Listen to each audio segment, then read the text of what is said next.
제자의 길을 고민하며 성경을 가르쳤던 성경학자 윌리엄 맥도날드는요, 예수님의 제자의 본질적인 특징을 7가지로 설명하였습니다. 첫째, 제자는 예수님에 대한 최고의 사랑이 있어야 한다라고 말합니다. 오늘 읽은 말씀처럼 자기 가족뿐만 아니라 자기 목숨까지 미워하지 아니하면 능히 주님의 제자가 되지 못한다라고 설명합니다. 둘째는 자기를 부인해야 합니다. 주님 말씀하시길 누구든지 나를 따라오려거든 자기를 부인하고 자기 십자가를 지고 나를 따라야 한다라고 말씀하셨습니다. 셋째는 의도적으로 십자가를 선택해야 합니다. 누구든지 주님을 따르려거든 자기를 부인하고 자기 십자가를 져야 한다라고 말씀하셨기 때문입니다. 넷째는 우리 일생을 바쳐 예수님을 따라야 합니다 라고 설명하고요. 또 다섯째는 예수님을 따르는 모든 사람들을 서로 사랑해야 한다 라고 말합니다. 주님이 말씀하시길 너희가 서로 사랑하며 이로써 모든 사람이 너희가 내 제자인 줄 알게 된다라고 말씀하셨기 때문입니다. 여섯째는 예수님의 말씀 안에 거하되 흔들림 없이 거해야 합니다 라고 설명하고요. 또 일곱째는 예수님을 따르기 위해서는 모든 것을 포기할 수 있어야 한다라고 이렇게 7가지를 설명하였습니다.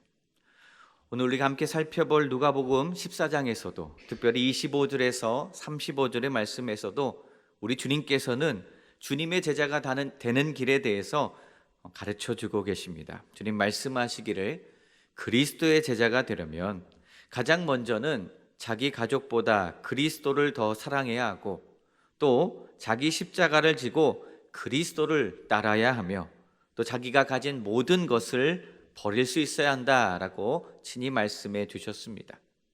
그리고 예수님께서 우리에게 부탁하십니다. 제자가 되어야 한다라고 부탁하셨습니다. 예수님을 믿는 주님의 자녀라면 반드시 가야 할 길이 있는데 그것이 바로 제자의 길이라고 말씀해 주십니다. 예수님을 전심으로 사랑하고 자기 십자가를 지고 주님을 따르며 때로는 내가 가진 모든 것을 버릴 수 있어야 한다는 이 제자의 길을 걸어갈 수 있어야 한다라고 말씀하십니다. 오늘 우리들은 예수님의 부르심을 받은 주님의 제자요, 주님의 제자입니다. 자녀입니다. 지금 우리 주님께서 원하시는 길인 이 제자의 길을 잘 걷고 있으십니까? 물론 이 제자의 길 매력적이지는 않습니다. 제자의 길 편안한 길도 아닙니다. 매일같이 예수님을 닮아가고자 기도해야만 하고 예수님을 따라가고자 발버둥 쳐야지만 감당할 수 있는 길입니다. 예수님 앞에 앉아서 겸손한 마음을 구하고 또 하나님의 말씀을 간절히 사모해야지만 감당할 수 있는 길입니다. 하나님의 강력한 말씀을 붙들고 나가야지만 감당할 수 있는 길이 바로 제자의 길입니다. 그래서 참 부담스러운 길입니다. 그러나 잊지 마시기 바랍니다. 예수님을 믿는 주님의 자녀인 우리들은 그 길을 걸어가야 합니다. 그리고 그 길을 주저해서도 안 될 것입니다. 이전에 우리 예수님께서는요, 세리 마태를 찾아가신 적이 있습니다. 과거에 마태는 세관에서 일했습니다. 그래서 그는 세관에 앉아 있었습니다. 그때 예수님이 다가오셨습니다. 매우 단순했지만 세리 마태의 인생을 변화시킬 만한 딱 한마디의 말씀을 하셨습니다. 나를 따르라. 이 말씀을 하셨습니다. 나를 따르라. 세리였기 때문에 마태는 평소에 사람들에게 손가락질 받으며 살았습니다. 그래서 그의 인생은 참 밑바닥 인생이었습니다. 그런데 세리 마태를 우리 예수님께서 부르십니다. 그리고 제자의 길로 초대하십니다. 나를 따르라 라고 초대하셨습니다. 시몬 베드로는 또 어떠했습니까? 어느 과거의 날 밤새도록 고기를 한 마리도 잡지 못했던 베드로에게 또 예수님이 찾아가셨습니다. 예수님이 말씀하셨습니다. 이번에도 예수님이 베드로에게 하신 말씀은 어렵지 않았고요, 복잡하지 않았습니다. 그러나 단지 말이 안 될 뿐이었습니다. 뭐라고 말씀하셨습니까?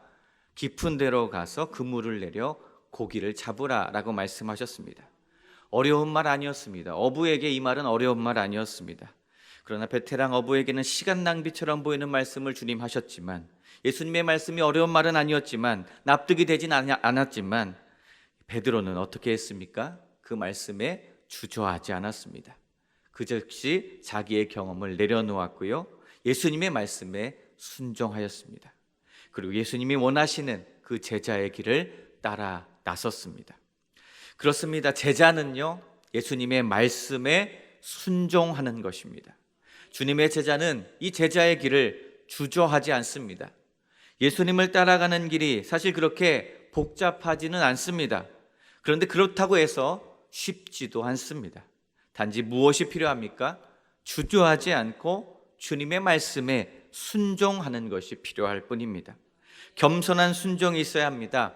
나를 내려놓아야 하는 순종, 자기를 부인하고 자기 십자가를 질 수 있는 겸손한 순종이 필요합니다. 제자의 길, 매력적이지 않고 편안한 길이 아니기에 물론 주저할 수 있습니다. 그러나 순종하면 은혜가 있습니다. 하나님께서 예비하신 복과 은혜가 있습니다. 깊은 데로 가서 그물을 내리라고 말씀하실 때 내 경험으로는 절대 한 마리도 못 잡을 거야 하더라도 그것을 말씀하시는 분이 내가 잡으려는 물고기를 창조하신 분이라는 이 사실을 깨달을 수만 있다면 그분의 말씀에 충분히 순종할 수 있는 것입니다. 주님은 우리의 밑바닥 인생을 다 알고 계셨습니다. 다 아시는 우리 주님께서 나를 제자의 길로 초청해 주신 것입니다. 그러니 그 주님의 말씀에 순종하는 것입니다. 우리의 경험을 내려놓고 나를 다 아시고 나를 사랑하시는 우리 주님께서 우리에게 제자의 길을 걸어가라고 말씀하시니 주님 내가 순종하겠습니다라고 결단하는 것입니다. 자기 가족보다 그리스도를 더 사랑해야 하고 자기 십자가를 지고 그리스도를 따라야 하며 때로는 내가 가진 것을 버릴 수 있어야 하는 길이 제자의 길이라고 말씀하실지라도 나의 밑바닥 인생을 건져주시고 우리의 생명을 구원하여 주신 예수님께서 말씀하시니 순종해 보는 것입니다. 그런데요, 앞서 말씀드렸듯이 이 제자의 길 걸어가기가 참 쉽지만은 않습니다. 순종하겠습니다 주님 앞에 결단해보지만 참 쉽지가 않습니다. 왜요? 나 자신을 돌아보면 작고 연약한 모습이 있기에 참 감당하기가 쉽지 않은 것입니다.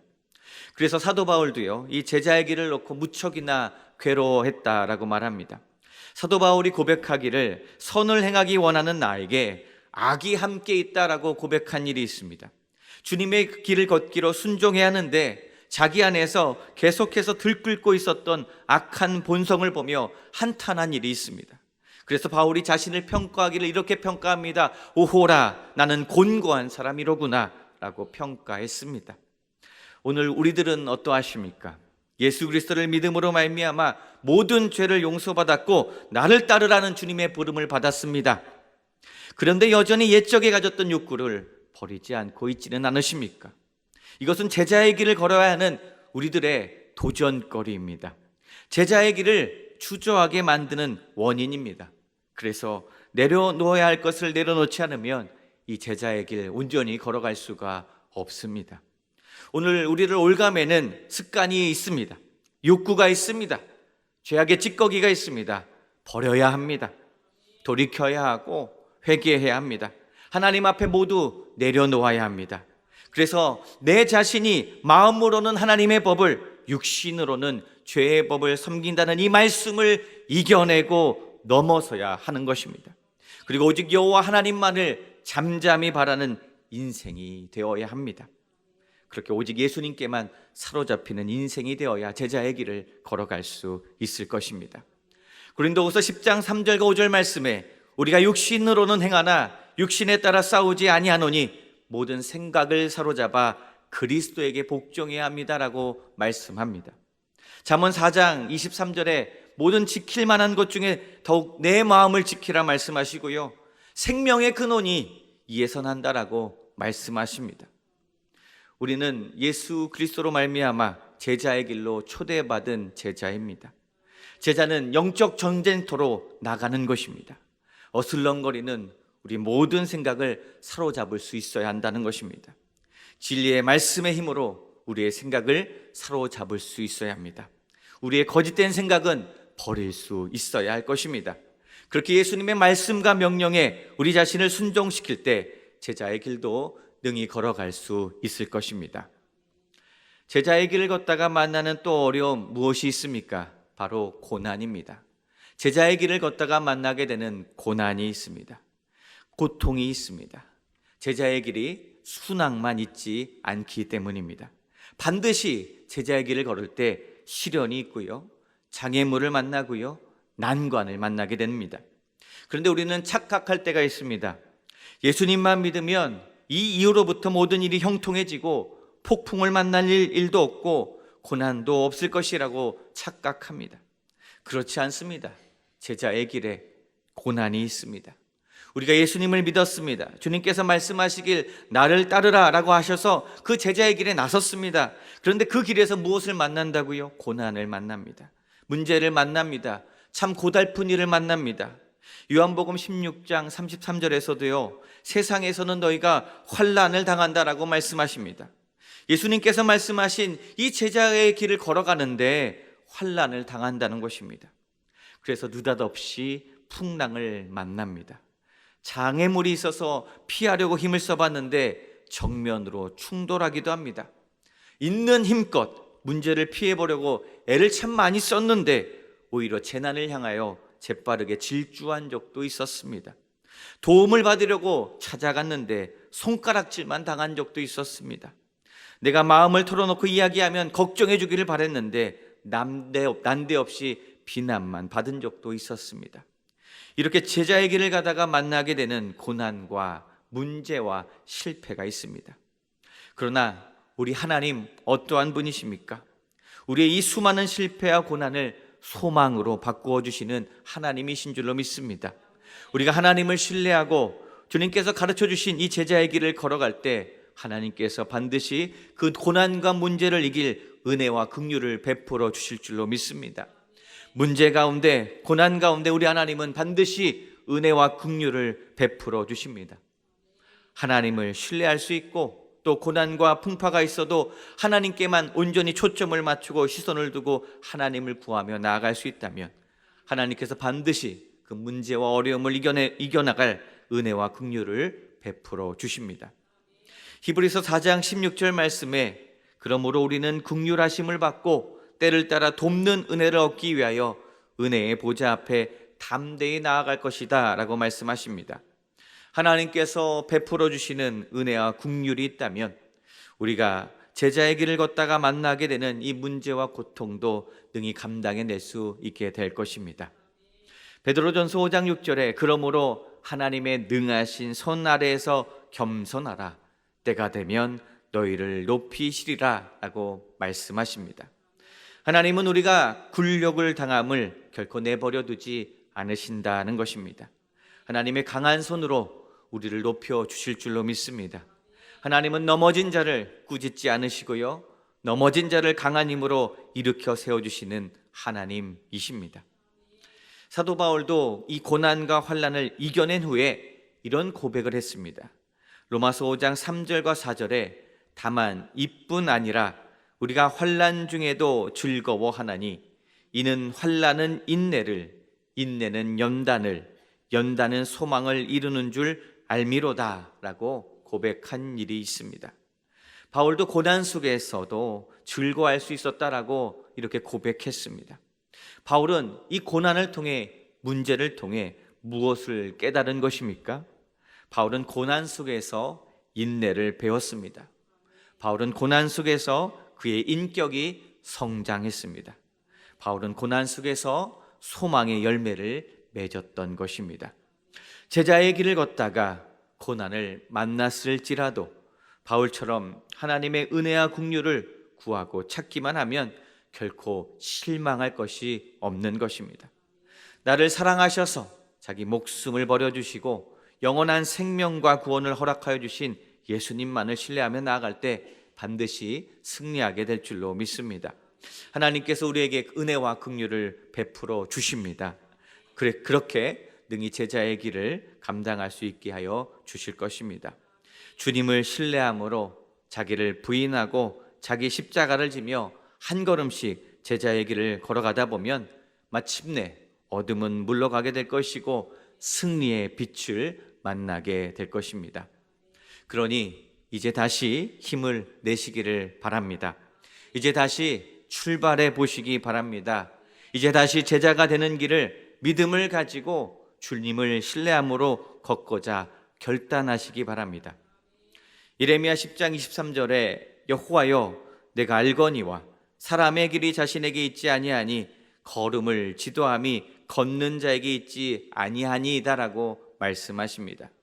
오늘 여기에서, 오늘 이 자리에서 다시금 제자의 길을 결단해 보시기 바랍니다. 내가 서 있는 이곳에서부터 다시금 오직 주님만을 따르기를 힘써 보시기 바랍니다. 무력감에 시달릴 때마다 주님의 능력을 의지하시기 바랍니다. 죄의 굴레에 갇힌 것 같을 때마다 주님의 끝없는 긍휼함 속에서 자유를 얻으시기를 바랍니다. 오늘 우리들은 예수님의 부르심을 받은 주님의 자녀요, 주님의 제자입니다. 이제 다시금 예수님을 따를 준비가 되셨습니까? 자기 가족보다 그리스도를 더 사랑해야 하고 또 자기 십자가를 지고 그리스도를 따라야 하며 자기가 가진 모든 것을 버릴 수 있어야 하는 길을 따를 준비가 되셨습니까? 우리를 올가매는 옛 습관을 버리고 예수님의 말씀과 명령에 우리 자신을 순종키로 결단하십니까? 제자의 길에는 고난도 있는데 바울처럼 고난 속에서 인내를 배우고 고난 속에서 소망의 열매를 맺으시기로 결단하십니까? 제자가 되는 길을 감당하려면 결국 내가 날마다 죽어야 할 것입니다. 부활이요 생명이신 예수님을 믿는 믿음을 가지고 날마다 죽는 것입니다. 죽은 나사로의 이야기 우리는 참 잘 알고 있습니다. 나사로는요 죽을 뻔했다가 살아난 것이 아닙니다. 확실하게 숨이 끊어졌습니다. 그래서 그의 여동생들이 그의 시체를 씻었고 세마포로 덮어놓기까지 했습니다. 사람들은 그를 위하여 애곡했습니다. 그런데 나사로가 어떻게 되었습니까? 죽은 나사로가 다시 살아났습니다. 나흘이 지나 예수님께서 도착하셨고 나사로가 그때 다시 살아났습니다. 우리는 이 부활 장면만 생각하면요 흥분이 됩니다. 그러다가 놓치는 장면이 있습니다. 부활하려면 먼저 죽어야 한다라는 이 사실을 놓칠 때가 있습니다. 우리가 예수님께 생명을 공급받고 제자의 길을 걸어가기 위해서는 내가 날마다 죽어야 합니다. 그렇게 날마다 내가 죽음으로 말미암아 십자가 앞에 내가 죽음으로 말미암아 날마다 새로운 피조물이 되어야 할 것입니다. 고린도후서 5장 17절 말씀에 그런즉 누구든지 그리스도 안에 있으면 새로운 피조물이라 이전 것은 지나갔으니 보라 새 것이 되었도다 라고 말씀하시고요. 골로새서 3장 3절은 이는 너희가 죽었고 너희 생명이 그리스도와 함께 하나님 안에 감추어졌음이라 라고 말씀하십니다.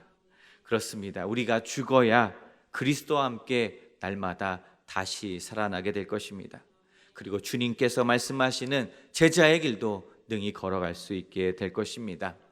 오늘 예수님께서 나를 따르라 하실 때 그리스도와 함께 내가 죽고 날마다 새로운 피조물이 됨으로 말미암아 우리 앞에 놓인 이 제자의 길을 능히 감당하시기를 주님의 이름으로 부탁드립니다. 그렇게 제자의 길을 승리하시기를 간절히 소원합니다. 기도하겠습니다.